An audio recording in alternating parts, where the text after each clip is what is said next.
Hello, everyone. I'm Sheila Ager, Dean of the Faculty of Arts at the University of Waterloo, and I'd like to extend to you a very warm welcome to this second virtual event in our Indigenous Speakers series. Before I go any further, I want to draw to your attention the fact that we've arranged for simultaneous translation of the event into American Sign Language. Many thanks to Debbie Parliament for carrying this out. If you follow the link in the Q&A section of the event window, it will open up a second window where you can see the ASL translation. The Indigenous Speakers Series is run through the collaboration of the Faculty of Arts with the Waterloo Indigenous Students Centre. Although it's too bad we can't all be together, one of the advantages of a virtual event is that we can record it, and people will be able to access that recording and watch at their leisure. This will be the last event of the season in this series, but please rest assured that we'll be starting it up again with great enthusiasm in the fall. Although we're not all able to be together at the university, and although running the event remotely means that we're reaching an audience that's scattered far and wide, this is a University of Waterloo event, and it's appropriate and essential to acknowledge the history of the land that has been home to the University of Waterloo for over 60 years. UW acknowledges that much of our work takes place on the traditional territory of the Neutral, Anishinaabe, and Haudenosaunee peoples. Our main campus is situated on the Haldimand Tract, the land promised to the Six Nations that includes 6 miles on each side of the Grand River. Our active work towards reconciliation takes place across our campuses through research, learning, teaching, and community building, and is centralized within our Indigenous Initiatives Office. More than a simple statement, the territorial acknowledgement should provide a pause for reflection, especially at this time when we're also distanced from each other. Whatever land you reside on as you tune into this talk across the whole of Turtle Island, I hope that you'll take the time to reflect upon the original people who were the caretakers of this land and the significance of doing so. Our colleague Laurie Campbell will be giving our guest, Professor Logan MacDonald, a full introduction shortly. Right now, though, as a part of the traditional setting of the Indigenous Speakers Series, we'd like to begin with a special message. And to open the event, we'll take a moment to hear the Thanksgiving address from one of our Indigenous alumni, Katie Turriff.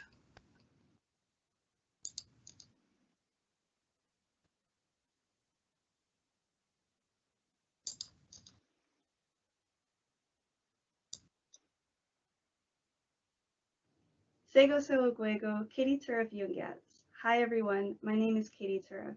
I'm speaking to you today from the unceded, ancestral, and traditional territories of the Musqueam, Squamish, and Tsleil-Waututh peoples here in Vancouver, British Columbia. I'm a graduate of University of Waterloo's planning program, and I am Mohawk and white. Today, to open up for Logan MacDonald for the Indigenous Speakers Series here at University of Waterloo, I'll be speaking the words that come before all else, or the Thanksgiving address. This is a very important piece of opening from Mohawk culture. In order to open for any sort of event or open any sort of day, you need to be thankful for your existence. You need to be thankful for all of the things that let you be alive in the moment. And so I will do that today for Logan and for all of you. And it's important that this is said in Mohawk because this is, of course, the language of the land that University of Waterloo is situated on. It's the language that I can proudly speak a little bit of. And even though we're all in this virtual world, it's still very important to be grounded in that sort of way. But of course, I'll also be saying this in English as well, so that you can all actually know what I'm saying. And of course, so that you can be thankful for all of the things that I'm thankful for as well. So I will begin. So you will hear Mohawk and English. Sawadahosios nigariwesa, nigariohando gariwetekwa andewo nohetste. Welcome all gathered here. We will pass the words that come before all else, or the Thanksgiving address. Agwego anska and diwahwit nuni ne ngwat nigumorda, dahno deyetinu horadu ne ungwet sun'a. First, we will put all of our minds together and give thanks, love, and respect to the people. Et Tonyo Dohakne Angwat Nigorda. Now our minds are one. Agwego Anska and Didiwahwit Nuni ne Angwat Nigorda. Dahno Deetino Horado ne Gatnegarunyo. First, we will put all of our minds together and give thanks, love, and respect to the waters. Et Tonyo Dohagne Angwat Nigorda. Now our minds are one. Agwego Anska and Didiwahwit Nuni ne Angwat Nigorda. Dahno Deetino Horado ne Garunda Ogua. First, we will put all of our minds together and give thanks, love, and respect to the trees. Et Tonyo Dohagne Angwat Nigorda. Now our minds are one. Agwego Anska and Didiwahwit Nuni ne Angwat Nigorda. Dahno Deetino Horado ne Gondirio. First, we will put all of our minds together and give thanks, love, and respect to the animals. Et Tonyo Dohagne Angwat Nigorda. Now our minds are one.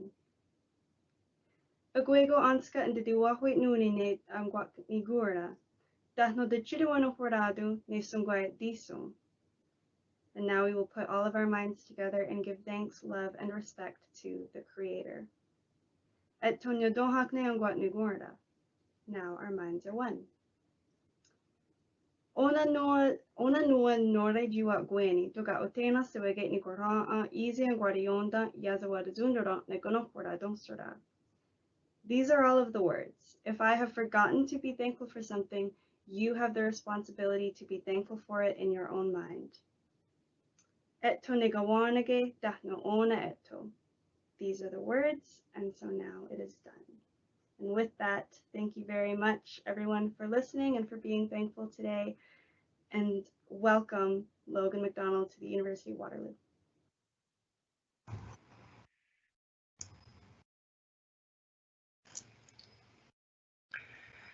Kinskominton Katie for opening us in a good way, and for Sheila for also acknowledging the territory that the University of Waterloo is situated on. So I'm very excited to co-moderate the Q&A section after Logan speaks with Emma Smith. And Emma is an Anishinaabe from Walpole Island First Nation. She is a UWaterloo alumni from the Fine Arts program and is currently pursuing her master's in history at UW as well. Emma is a beadwork artist that creates wearable art and installations in the beadwork tradition while incorporating modern materials and techniques. So thank you, Emma, for joining us after Logan speaks. And now it's my privilege to introduce Dr. Logan McDonald.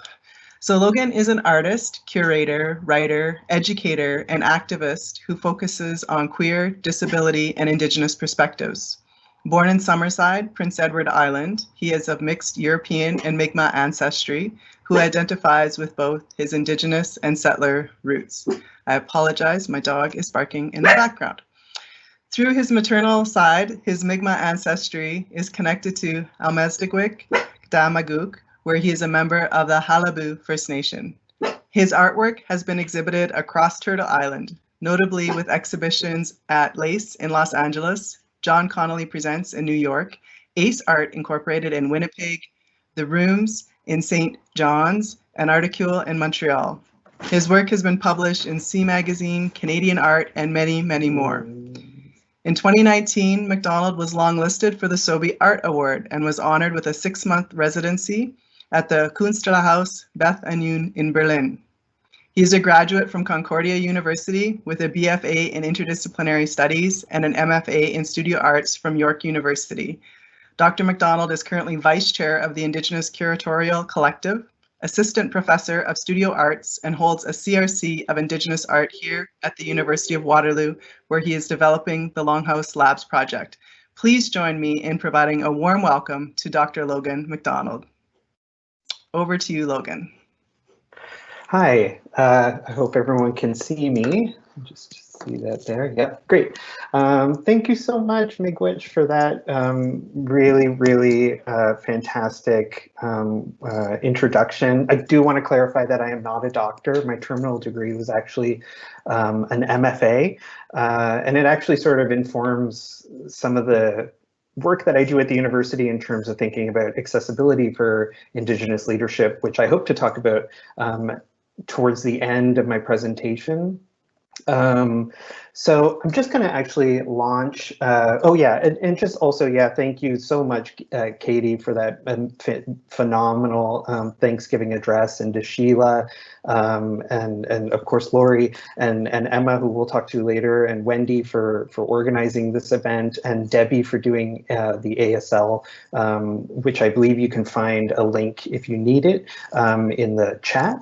And I just wanted to a couple of housekeeping notes in terms of the way that the way that I'm thinking about this presentation, just in terms of trying to be as accessible as I can.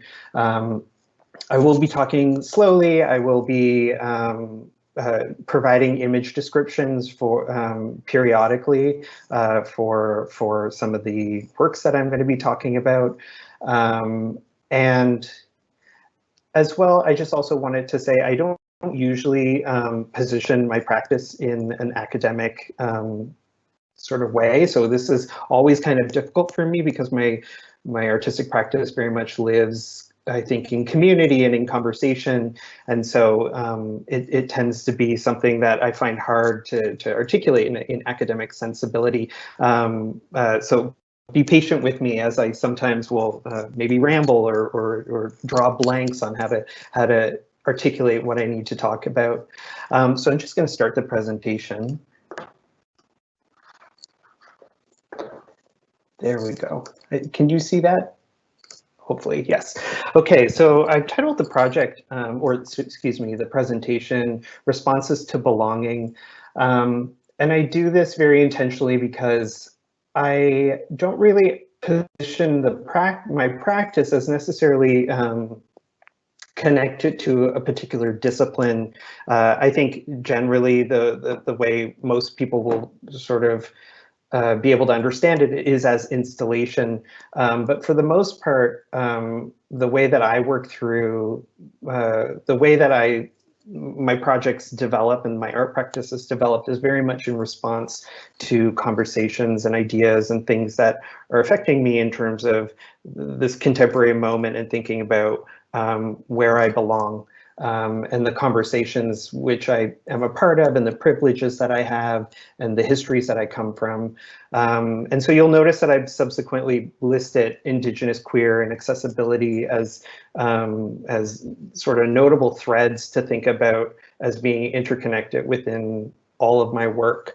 I'm going to do, so the presentation is also going to be rather chronological. It's a little out of order in some places, but for the most part, I'm going to present it a sort of high level, the last 6 years, kind of what my work has how my work is developed.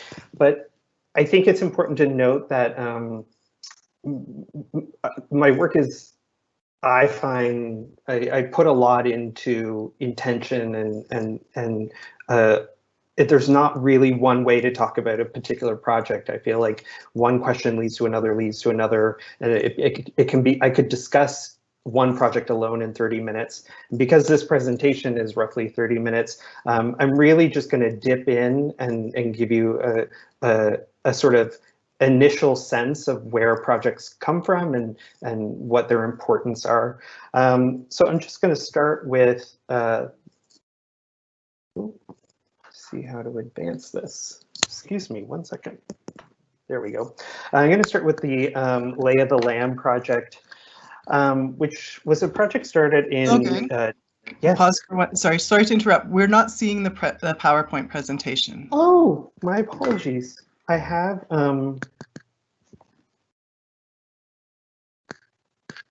1 second. Excuse me. Sorry. Here we go. Sorry about that. There it is. Perfect. Thank you. So as I was saying, the title, Responses to Belonging, that's the name of the presentation, and then the sort of subcategories. I'm just going to move on just because I don't have a lot of time. Oh, I have 2 keyboards. My apologies. Here we go. There we go. So the first project I want to talk about is the Lay of the Land. It was essentially a project that started in 2017. It started because I was thinking about how my Mi'kmaq community that I belong to was federally classed as a landless band, and I really wanted to respond to this concept and thinking about the invisible and visible ways that the colonial project targets to remove or divorce Indigenous people from their land. So I developed this project ultimately as a solidarity project to Indigenous neighbors in so-called Canada, through which I sought to intentionally look at manipulated landscapes, earthworks, structures, signage, enacted by Indigenous communities as a means to assert property or cultural boundaries against government or corporate encroachment, and really thinking about traditional territories and historic sites and various Indigenous communities, and so just thinking about how we all are a part of a shared conversation, how we as in a nation, but more specifically as Indigenous neighboring communities, and how we're in a common or shared conversation around resistance. And so this work it resulted in a series of a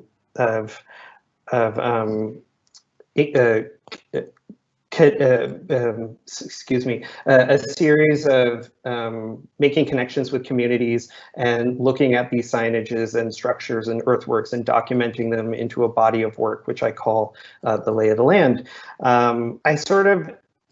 It's a work that resulted in a gallery exhibition or a series of gallery exhibitions. The image that we're looking at currently is a large format photograph that was printed using Xerox paper as a DIY approach. It's situated on a wall. It shows Whitehorse, Kwalundun territory with a giant mound of dirt to protect an area that was preserved for them. And they were having issues with outside interference of people using it as a dump site. So really thinking about protecting that space that's meant to be for them.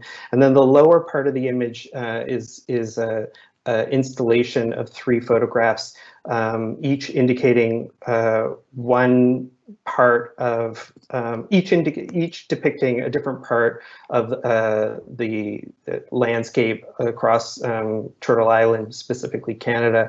The far left is the ground in Damaguk, where I'm from.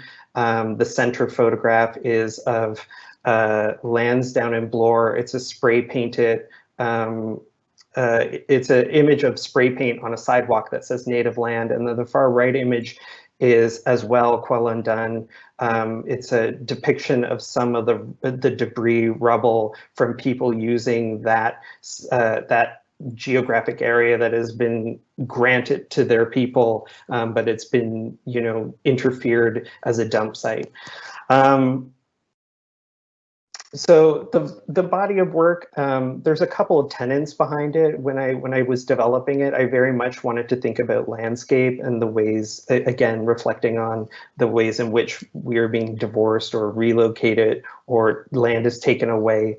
And so it ended up being this project that's very much landscapes. It's depictions of land. And really, I didn't want this project to be about I didn't want to show anyone else's representation, bodily representation, because I really didn't want this work to be about misrepresenting or providing a voice necessarily. It's more about solidarity, but less about trying to speak for someone else.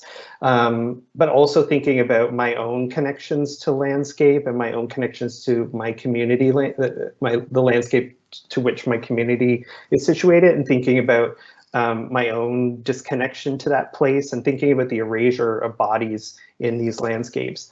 And so, and the pressure for erasure. And so we're looking at an image of the backside of two large photographic installations where large prints have been mounted between giant wooden A-frame structures. And the backsides of the images show how how this large image has been stitched together by smaller images using black tape, and it creates a grid. And it's really meant to reflect on the ways in which the colonial project also parcel off land and really have that kind of approach to consumption around how land is divided and repackaged, essentially. And then the next image is the other side of the sculptural installations, showing the actual photographs, showing a pit house from Ustoughton Camp, as well as an image from Gennesatage, and then two other images from Damaguk, where I'm from. And all four of these, or all five rather, of these sculptural installations are very much meant to signify or make the connection to the kind of DIY structures that are used to assert space, to assert like cultural boundary, to assert property. And I was really responding to one of the connections that I made with Ustoughton Camp really resonated with me, just in the way in which they actively strategize to resist those corporate and government encroachments, and really, you know, thinking about the ways in which they can assert their boundaries, assert their properties, assert their territory, in thinking about how oftentimes these corporate, you know, colonial entities they just, you know, try to take over land without even much of a conversation, and I was just really responding to how Ustoughton had learned like the GPS route of where they would be setting up camp, and they would position new structures to essentially say, look, we're actually using this land. And then back to this notion of not showing individuals, I also was really cognizant of the fact that my work lives on after these relationship building community connections that I was trying to make. That was the inception of this work. And so I was just really cognizant of the consumption that viewers may have. So I didn't want to put anyone in that position of, you know, I didn't want to repackage someone's relationship with me, or even I didn't want to divulge the intimacy of these experiences that I was having. And so I was very much trying to also create this, present this work in a way that situated distance. And I think that notion of distance really echoes throughout in a lot of ways, thinking about the ways in which Indigenous people are distanced from their land because of the colonial project, but also thinking about trying to keep some of the teachings and relationships and things that we hold dear to us at a distance from being consumed by larger audiences. And so just really trying to honor and respect that, but at the same time work through these ideas in a way that was ethical but showing solidarity. After the Lay of the Land project, and importantly, the Lay of the Land project as well, I sort of came with this preconceived notion that I wanted to think about the ways in which all the various communities that I am a member of, the ways in which we strategize and think about resistance, and the ways in which we can assert ourselves culturally and physically. And I had initially come to the Lay of the Land project thinking that queerness would play a much larger piece of that puzzle, and thinking about the ways in which queer strategies of resistance may complement or may, you know, be disjunctured with Indigenous strategies of resistance.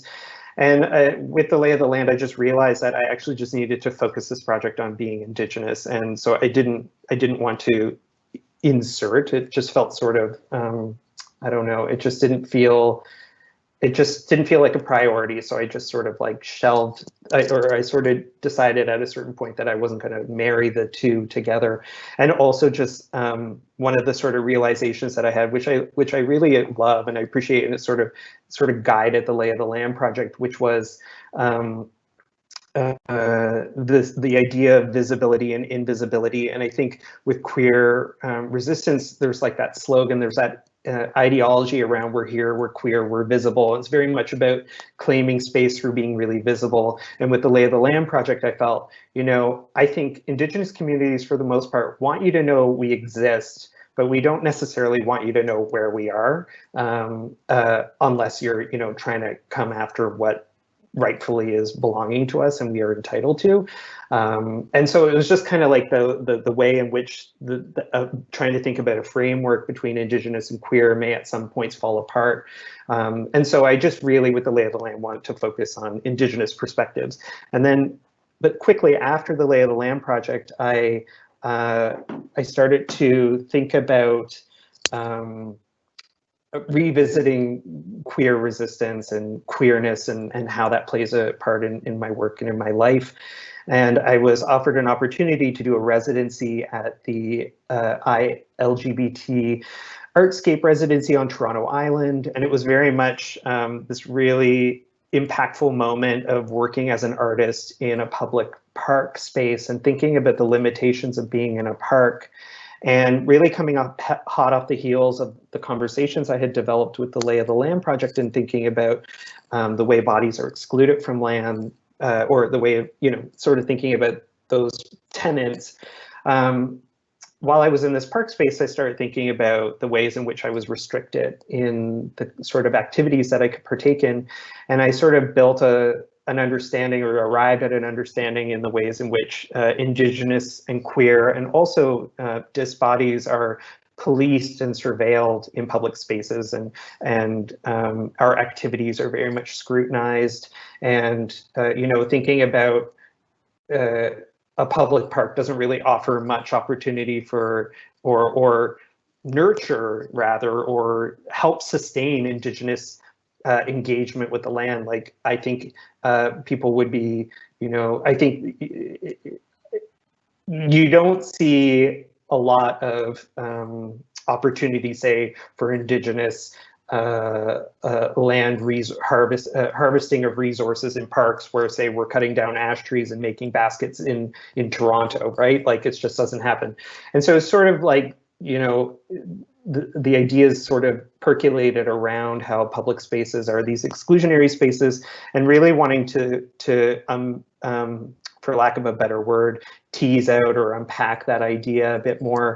And so I started thinking about trees in general as being a kind of analogous to bodies, and maybe as a way of representing sort of what I was thinking about. I could visually articulate it with by looking at trees. So I started this project of my body engaged with a series of trees that were either set to be removed or having been removed. And I'm just going to read a little bit from the statement around this work. Think about the contrast between how Indigenous communities are uprooted from their traditional spaces, where we later are conceived out of considerations around how queer Indigenous dis bodies are surveilled and policed out of public spaces, particularly parks. The imagery of this series of photographs introduces trees as an analogy for these vulnerable identities. The work is meant to lyrically consider those who were here before. In the same vein, I invite viewers to think about how trees might be considered a similar body, to raise questions such as, who says when a body is too unattractive, vulnerable, diseased, or dangerous? When is it decided to remove a body to make room for more infrastructure, a better view, for an industrious purpose, or to make space for another body? This work centers on honoring the bodies that have been removed in order to make space, while also considering bodies that are still being targeted. The work asks us to consider how some of us are welcome to use space, while other bodies, certain bodies who have their roots firmly in the ground, are not welcome at all. And then, like, also thinking about queer bodies in terms of being surveilled, thinking about the ways in which how queer sex is policed within public spaces, and thinking about all the various sort of ways in which our identities are policed in these spaces.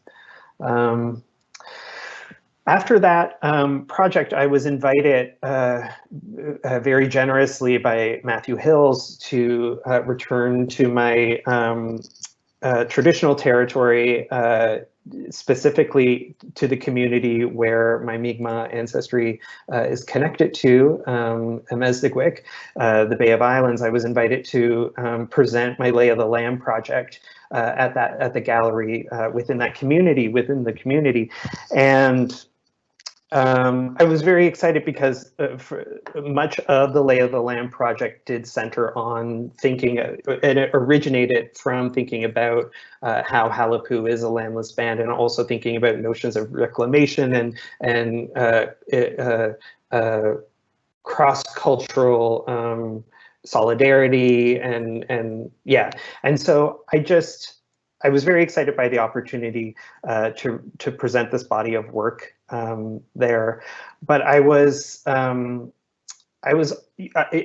invitation came actually after a year of teaching at Memorial University at Grenfell campus in my within my community, which was an exceptional opportunity, but it did come with some challenges in being Indigi-queer man who essentially, for many reasons, like I think most queer people, I have a tenuous relationship with my community. We're not tenuous. That's not the right word. It's a relationship. I have a relationship with my community that's, I find, it's not strange. Yeah, I left because I was queer, and I never felt like I really truly belonged in that space because it was a rural space, and because I as a queer person, I just gravitated to urban centers. And so it's also a place where, because of the way, because of the nature of my father's work, I didn't grow up in Corner Brook. It's actually where my parents grew up, but and where they later retired, and where I did spend some time as a young adult. But it's a place where I have a deep understanding of and deep connection to in terms of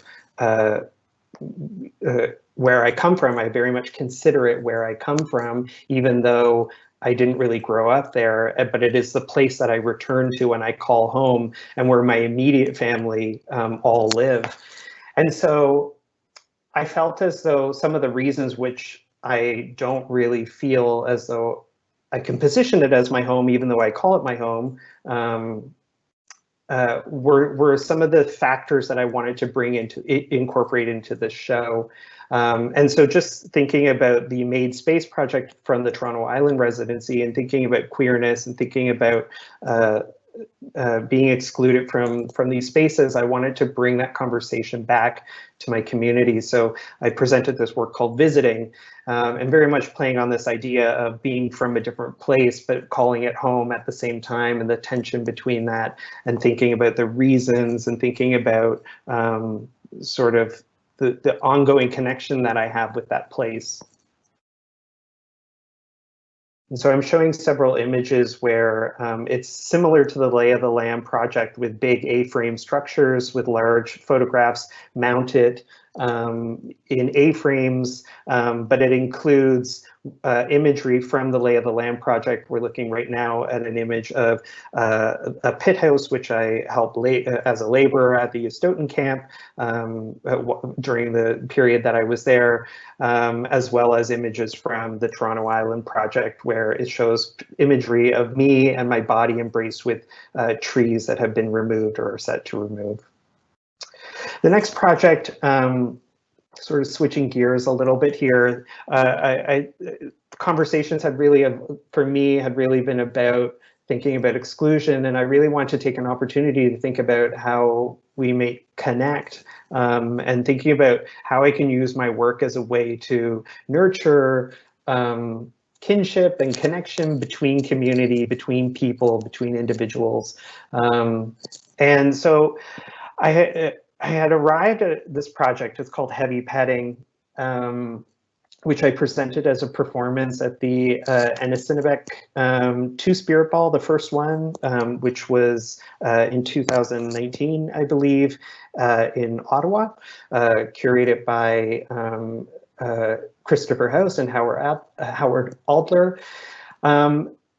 They invited me to do a presentation in just knowing that I'm an Indigenous queer artist, a performance rather, and I do have experience with performance, but it hadn't been at the forefront of my practice, and so I was really trying to figure out what I would do. I think I actually misunderstood the invitation. I think they had maybe thought that I would do a drag performance, and I think I surprised them with this relational social practice kind of performance. But essentially, working with teachings that I had learned on another project, which I'll talk about a little bit later, in thinking about intentional ways of using materials. I had these giant sealskin pelts that I had actually purchased while I was in my home territory in my community. At the grocery store, actually, and they're these lovely, enormous sealskin pelts. And I knew I wanted to honor them in some way, and I just hadn't really figured out how. And then this opportunity came to me, and I just realized that I wanted to use these pelts as a way to bring people together. And so I devised this performance sort of engagement project where I essentially asked participants to consensually wear the pelts. They're that big. They're like jackets almost. And so two individuals would wear the pelts and then be encouraged to hug each other and feel each other's pelts, and to really use the pelts as a mechanism to draw people together, to experience each other and to feel each other. And then, you know, sort of inserting a queerness to it, calling the project Heavy Petting. And of course, the project was presented at a queer ball. I also want to talk about my involvement with the Nuit Blanche 2019 as part of the Placeholders Collective, which was curated by Ryan Rice and programmed by Artspin.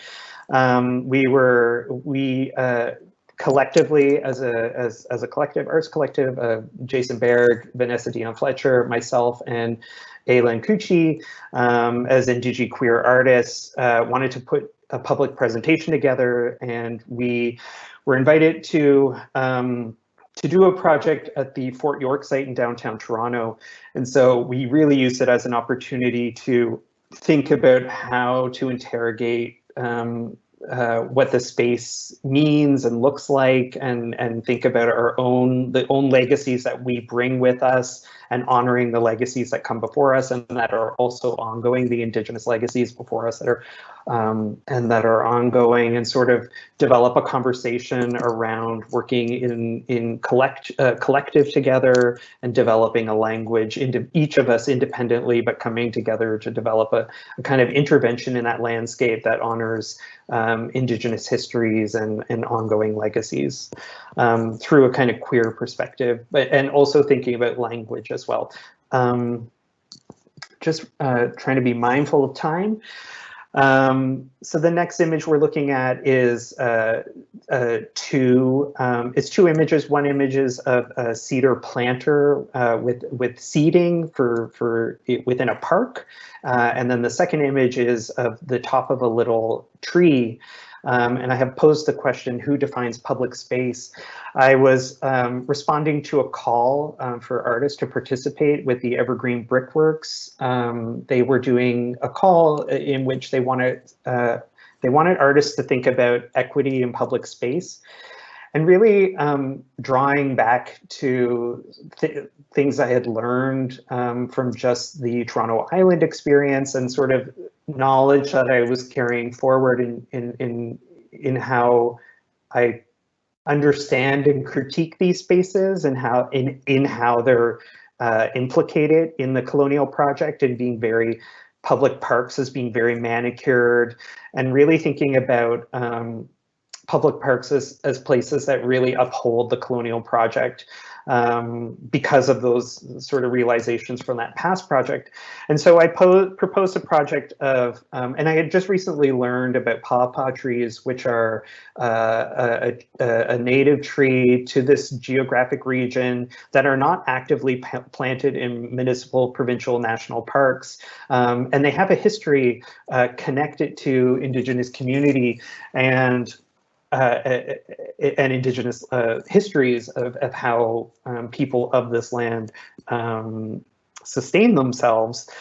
And so I really kind of wanted to challenge the park in terms of saying, you know, like there's an opportunity here to address equity, which is fantastic, but you know, I think what about something that also thinks about permanency and thinks about the legacies of in which we're situated on with this park identity.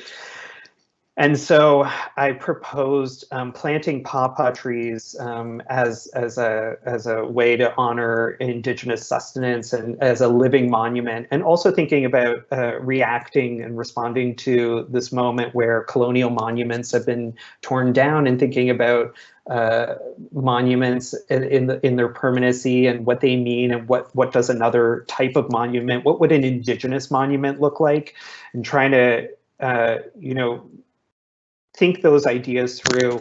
And for me, I sort of rose to the idea that an Indigenous monument, I think, would be something that invites community and nurtures our sustenance and nurtures us as people, and returns to these ideas of allowing Indigenous activity to be included in public space. And colonial parks have a history of being so exclusionary in keeping Indigenous people off the land in terms of our abilities to feed and collect resources and situate ourselves publicly. Yeah.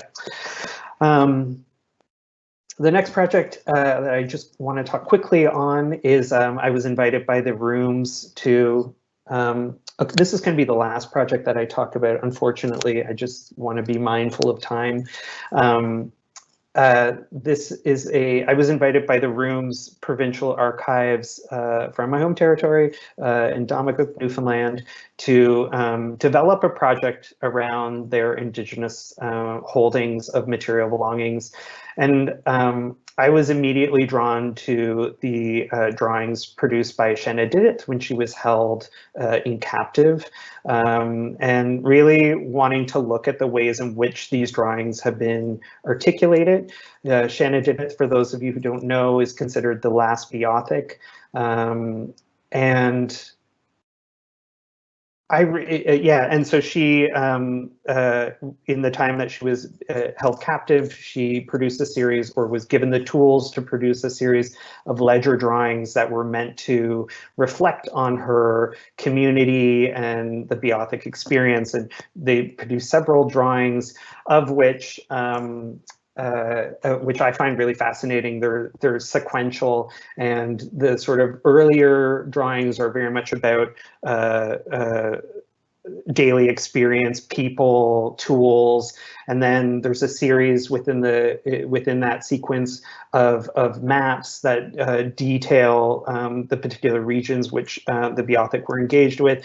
And then at the very end, it's a drawing of it's the last drawing within the sequence is of the colonial house that she was held captive in. And as an artist, you know, and prior to sort of my installation practice, I was very much, drawing was very much a central part of my work. And so the way in which these drawings are rendered is, I find very important and revealing about who she is and her experience, but also her experience of being a captive, essentially. And so I just found it really telling that, and also sort of telling and indicative of a kind of colonial experience of depicting, you know, chronologically her experience as an Indigenous woman up until this point, of showing this very colonial drawing in a two perspective, like manner in which it seems as though someone has taught her how to use a ruler, and just really like superimposing a colonial notion on what an art practice looks like. Not that I would even conceive of this as an art practice, but even just like her creativity being conformed to a colonial way of making.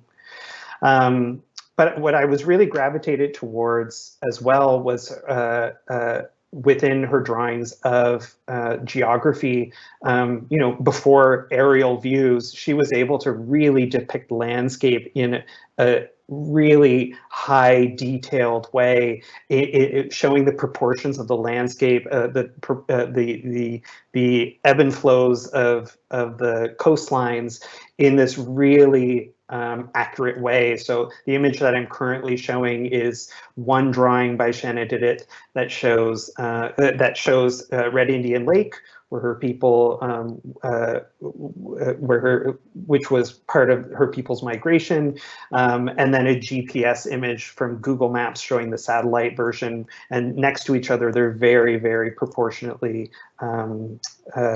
similar. And so for me, in just sort of looking at her drawings, and also like as an artist, really trying to, I got to spend a lot of time with them, which was phenomenal. And it actually impacts how the work that I'm doing at Waterloo in terms of thinking about the ways in which Indigenous material belongings are housed away from community, and trying to think about ensuring access and making sure that we can create more entry points for access for Indigenous material belongings of cultural significance. So for me, I was really, really interested in less interested in sort of like a large, understanding the larger sort of implications of the imagery that was produced, and more interested in like the mark making, and really interested in picking apart and scrutinizing whose hand played a part in these drawings. Like you can really see when a colonizer's hand has been making notations on the drawings that she had produced. And for me, I was just really cognizant of the fact that she was probably aware that, settlers were trying to glean information about where her people were and where they were located, because they were essentially being hunted. And so I was just really trying to, parse through a lot of this information, but ultimately just looking at her lines and trying to figure out the lines that she produced and the information that she had really made me want to go to these places and experience the geographies for myself. So that became part of the project, where I went to Red Indian Lake and really looked at documenting it. And then the resulting exhibition, which was at the Rooms, was showing these two perspectives alongside each other: the colonial institutional perspective of how these objects are housed, and how they're the sort of pageantry around keeping things sanitized and precious and away from community, alongside land-based engagement, which I think was more important to Shanna Didit than producing these drawings. And so for me, I was really trying to align myself with thinking about her as an entity of connecting with, to think about being what it means to be decolonial, pre-colonial. And then the last piece that I'm just going to talk about really quickly, is a series of objects that I grouped together lyrically to respond to this engagement, which was situated next to the photo installation at the Rooms. And for me, it was I really wanted to look at notions of the colonial myth, particularly Shanna Didit's name as being associated to the last Beothuk, and what that means, and to scrutinate and interrogate that kind of mythology, the colonial mythology of eradicating a people. And from the Halapu Mi'kmaq perspective, we know that for 50 years, that province, the government, the colonial government, pretended we didn't exist. And so I really wanted to braid that notion together of,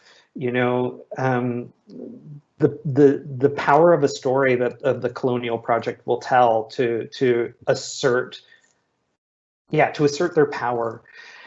And so I really wanted to think about the ways in which we're scrutinized about like blood quantum and connection to land and the ways in which we keep our culture alive. I think that's all the time I have. I have like actually so many more slides. I'm so embarrassed. I don't know how to whittle anything down. And I didn't get to talk about any of the new work, but hopefully through questions, we can introduce some of those as well. So thank you so much, Miigwech, Walalan. I'm so happy to be here. Thank you for listening. Thank you so much, Logan, for sharing so much of your work in such a small time period. I love just how you bring your unapologetic indigiqueer self into all spaces to look at this, and the notion of space and that shift that somehow happened and of the naturalization of all spaces being colonial spaces, and trying to go back and have that reclamation and resurgence of that space. And a couple lines really stuck out with me, but about like thinking about yes, we exist as Indigenous peoples, but that colonial idea of they know now that we still exist, but them kind of wanting to like know where it is that we exist and what spaces and on which lands, and the concept of us being more of the land versus that colonial concept of owning the land and the belief that land is owned. And land and space are left out of so much research, I think, in understanding that true connection, right? And people are just kind of like the backdrop, or the land is just kind of the backdrop to the people. Versus that being central to who we are. But that was amazing. I know there's a few questions. I'm going to turn it over to Emma Smith to start us off with some questions.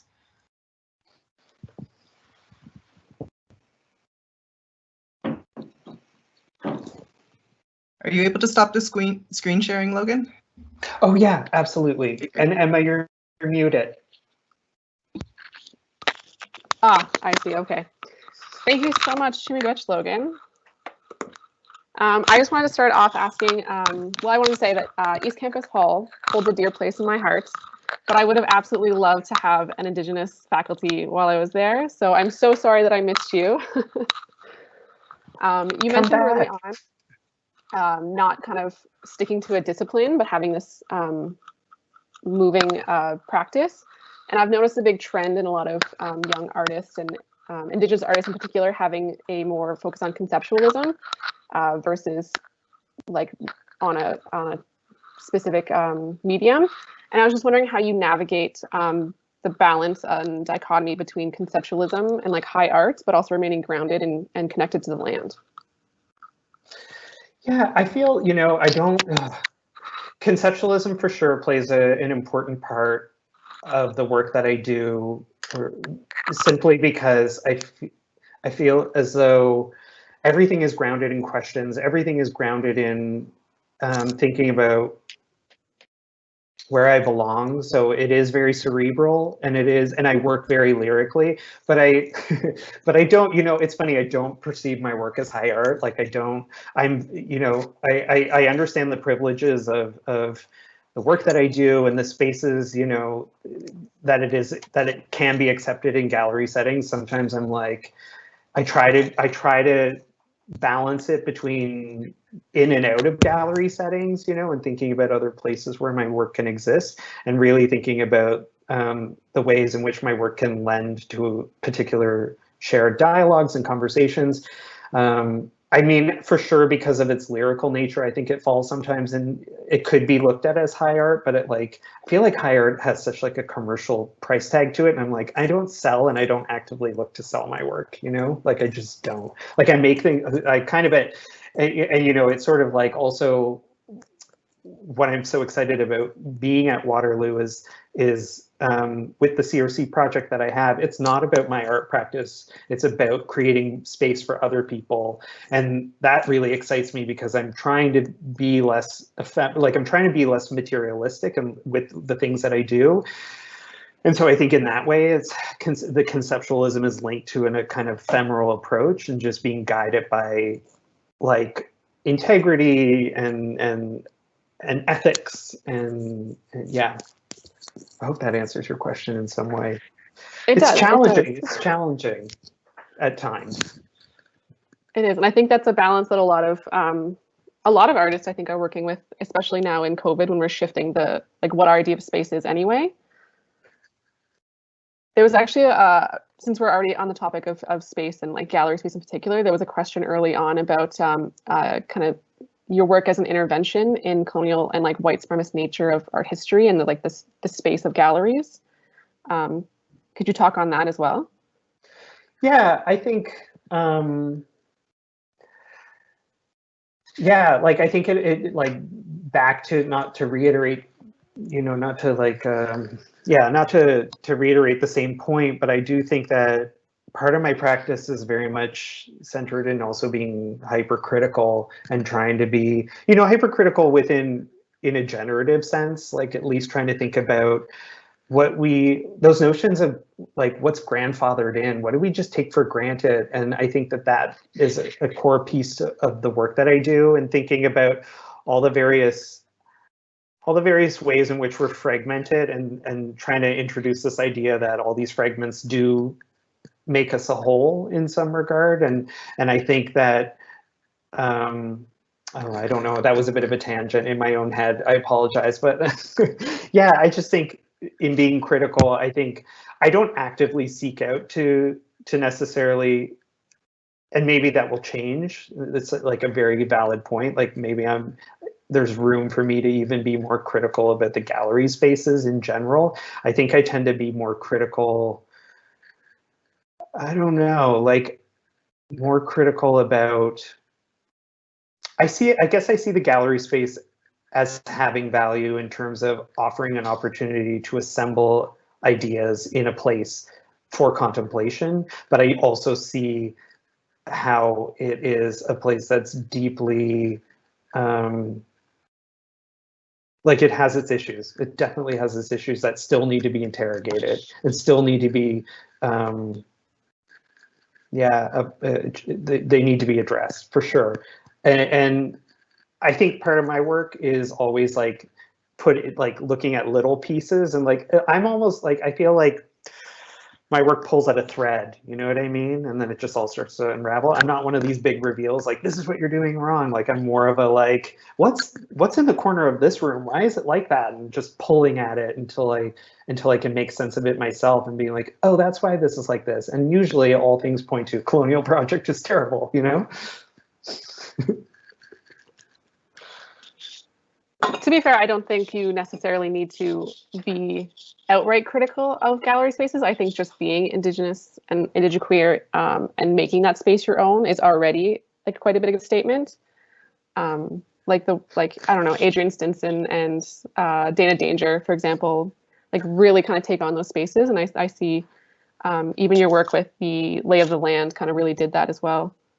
It's so funny. It's interesting. I think I recently talked about the Lay of the Land project and had a similar, and when I talk about the work, I talk about me making a conscious decision of being like, no, Indigenous right now, that's my priority. Like I can't really sort of force queerness into this conversation at this moment.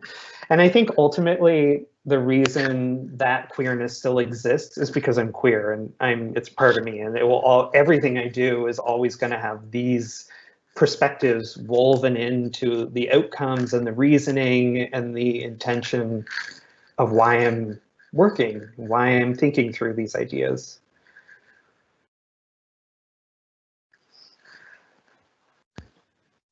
Awesome.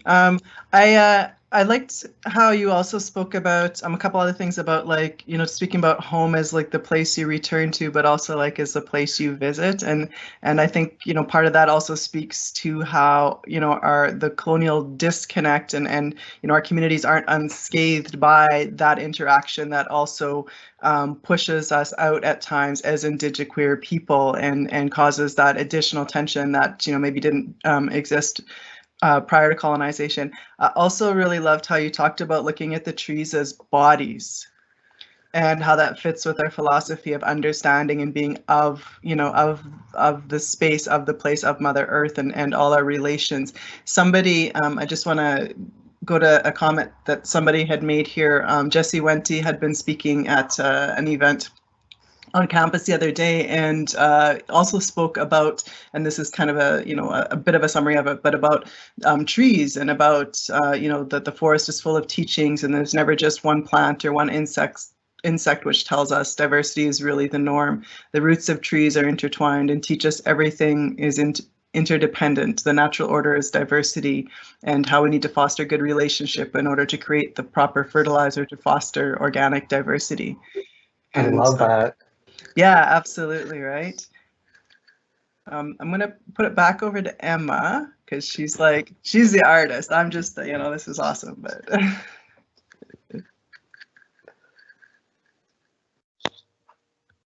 Yeah, I guess on that, I did also really love that your use of trees, and particularly the, like you said, kind of making it Indigenous first. In your public spaces, the Made Space series, your first one was of your feet on the tree and the orange spray paint. Do you feel that in that case, then you were putting like your queerness first in any way?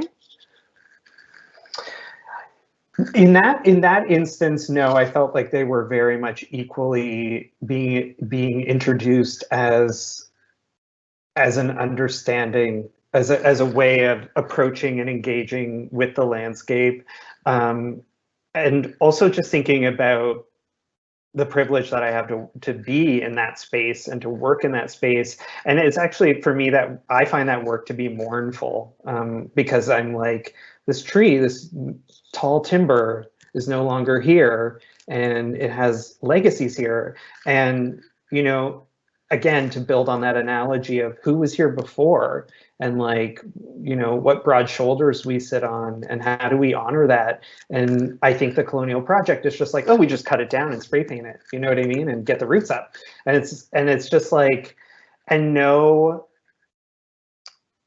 rhyme or reason. I mean, I'm sure there's like a naturalist reason, like, oh, there's a particular kind of bug or whatever, or oh, we don't want this to fall on, you know, the people who are picnicking here. But it just shows like a lack of understanding for an Indigenous way of, and, you know, I'm not saying I have that knowledge, but I'm saying there are people who do or did, and we're not honoring it, at least that collective entity of the municipal, national, provincial level of like the way in which these spaces are manicured. I don't feel they do enough to honor the knowledge that, and integrate Indigenous knowledge in leadership, right? They don't do it, and it's such a problem. And so for me, I feel like that piece is it's mournful of taking that space and trying to be aware of, yeah. It's funny, it's like a lot of my work is like, I don't know if I said this because I'm a stress case, and I've been thinking a lot about this talk. I'm being like, oh my God, I'm so shy. But so I don't know if I said this piece, but like a lot of my works are like landscapes. And for me, I find them to be so political, you know, like they're so,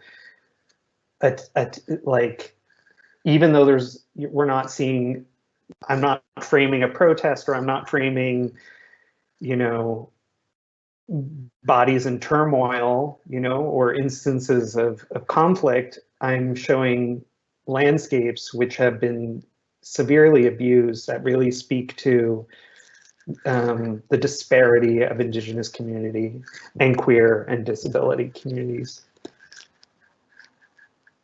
100%. That is amazing. And I absolutely love when like artists can really engage with the land. And there's a lot of talk in I think in media right now on disassociating artists with the work, but I think that's almost impossible, because most artists, it's framed by their political views, and we can see that a lot in your work. It's absolutely phenomenal.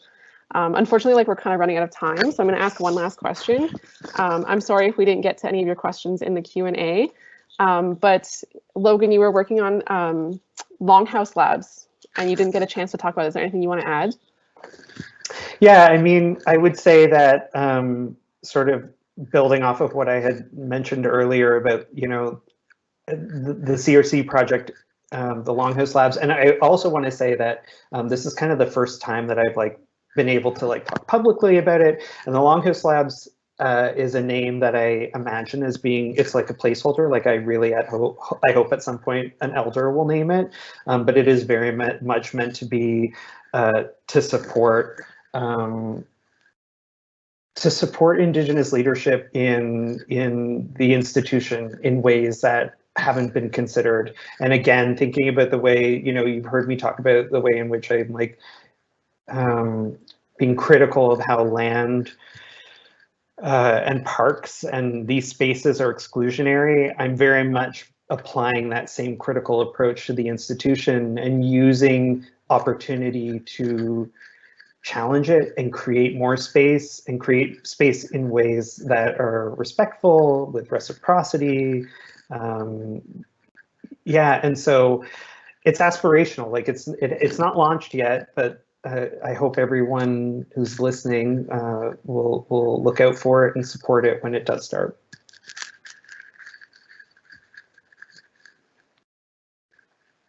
Yeah, well, Alan, Miigwech, thank you. Yes, thank you so much, Logan. Thank you, Emma, for co-moderating, and everybody that was able to join us today. This is recorded, so you can watch it again, and please share on social media so others can see it too. But thank you so much, Kinscomaton, Logan. My only regret is that I also don't get to work with you very long as I'm leaving, but you're certainly a good addition to UW. And I'm gonna like miss you. Like, congratulations, and don't be a stranger.